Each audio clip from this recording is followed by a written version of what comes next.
4 Israeli hostages greeted by applause after 8 long months in captivity.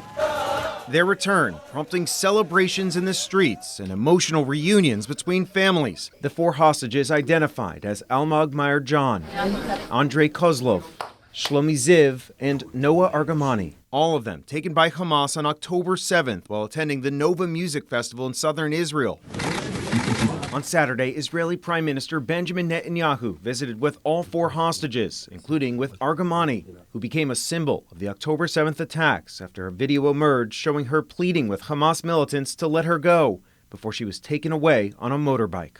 Now, new video shows she's been reunited with her father after months apart. While under fire, Israeli Defense Forces spokesperson Daniel Hagari says the rescue was made at 2 locations in the Nuseirat refugee camp in central Gaza. Israeli forces have been preparing for this rescue mission for weeks.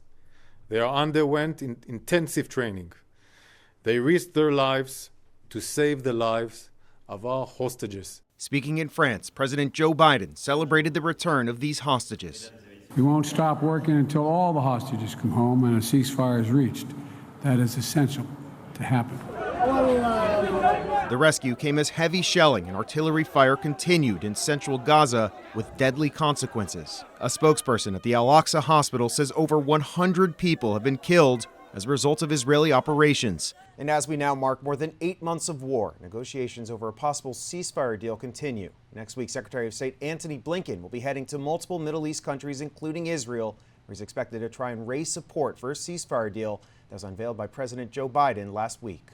In Washington, I'm Evan Koslof, Spectrum News.